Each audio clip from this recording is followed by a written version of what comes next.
episode number, I don't know, whatever, of narcissistic abuse. Narcissists think the world revolves around them. Narcissists center themselves in everyone else's life. Narcissists believe they know more than everyone else. They have that sense of superiority and arrogance. And this time, this particular day, it scared me to death.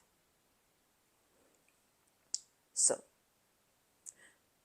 he was going to have a dental procedure that he was a bit nervous about. So they said, okay, we will sedate you for it. They gave very clear instructions.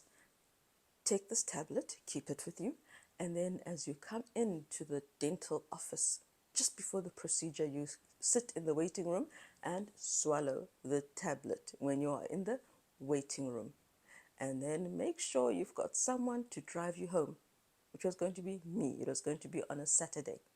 So, cool, we've got the instructions. Take the tablet when you're at the dentist's rooms, and then you have your procedure, and then you'll be so sedated, someone will drive you home.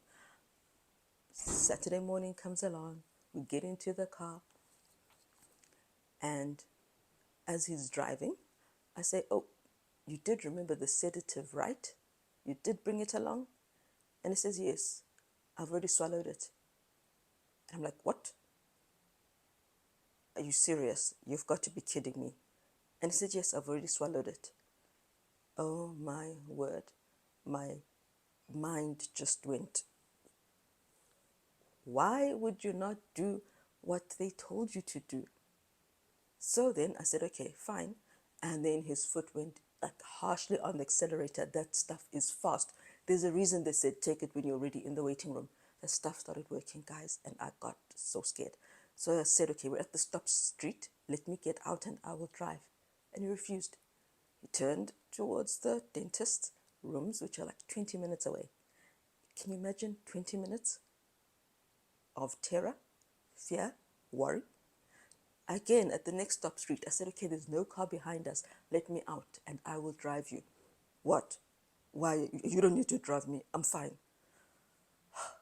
By the time we got to the traffic lights, cars around us, I still again said, let me out. I will drive us. No, no. Guys, we got onto the R27. Those who know Bloberg know the R27.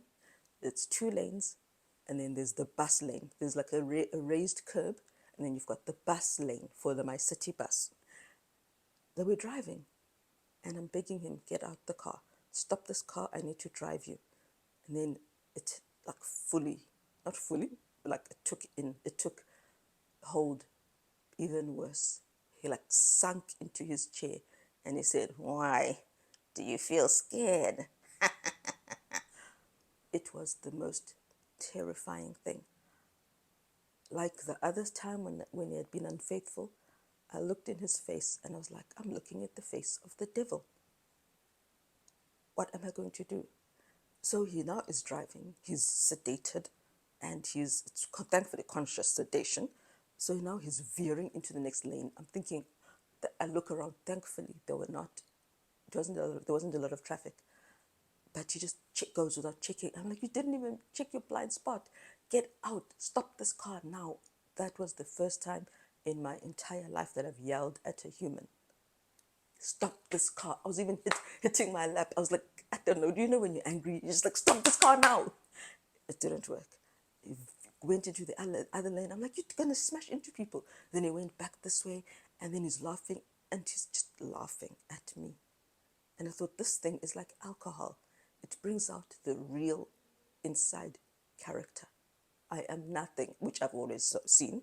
I'm not respected, which I've always seen. My views don't count, which I've always seen. And it's not the first time when there'd been he got sick in 2018, got to the hospital, and the nurses said, you are very weak. Like they thought there was internal bleeding. He was going to die. The nurses, when I took him to trauma, had actually thought he wouldn't come out alive.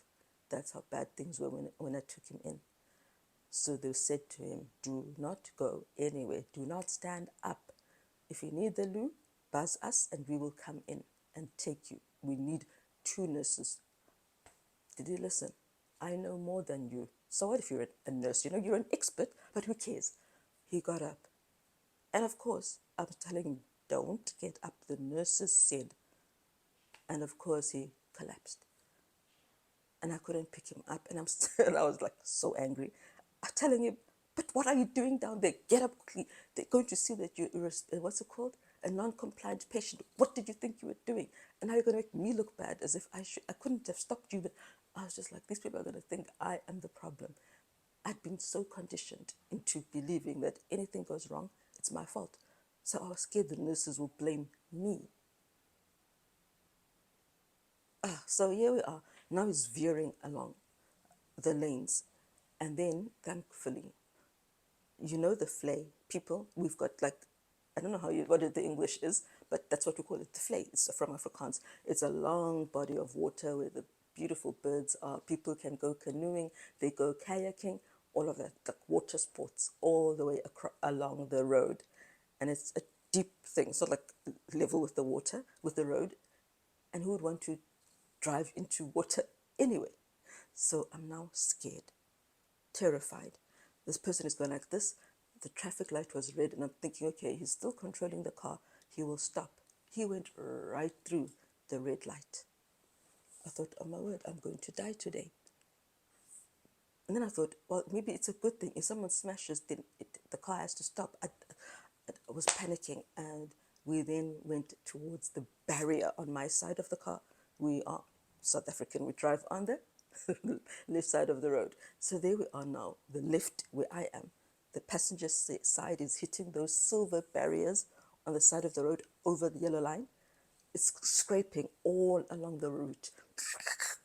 Scrape, scrape, scrape the entire side of the car, driving. And I'm like, you're not even watching the speed limit. You're going too fast. Okay, I'll slow down. And it just brakes on so suddenly. And I thought, someone is now going to smash into us. Someone is going to get hurt because of us. Like my brain. So we just kept going. And the car was going this way and that way. And I was like, Lord, I need to get out of this car. He doesn't want to stop. When can I jump out? Because he's not listening to me and I'm begging him to stop. We had to turn into paddocks, you know paddocks. So we go off the R27, not you, you don't know paddocks, onto onto the left. We go to the left. The dentist is in Paddocks Shopping Center. And as he turned, he went back up off the road, over the My City bus curb thing, and then back again, and then smash into the pavement. And when he hit the curb, the tire went pow. And because of that quick pause, I opened the door and I jumped out. And he just went go. He kept driving. The door was open and he just kept driving, back, drive. And I could see where he knew where to go. And I could see the car following it. I'm limping along because I jumped from a moving car, so it was really painful. I'm limping along, and he drives and he makes it into the parking lot. Thankfully, he did not hit anyone. I had not even phoned the police. I don't know what. I was hoping that they would somehow stop him, come and get in it's like stop us, like police do. I've seen overseas where they put tire thingies to puncture the tires, some way to save people, innocent people on the road. But then it was too late. So he went, parked, skew in the parking bay. He opens the door.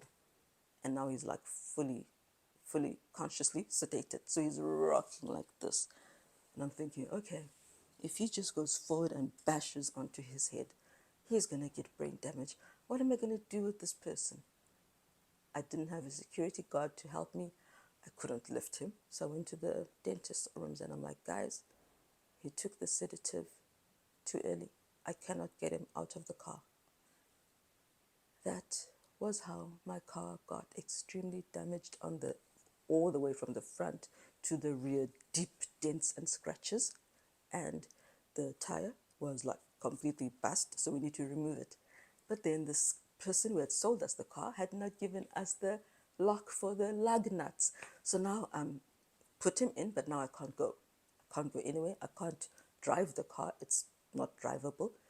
I'm phoning my brother because he's got an Audi.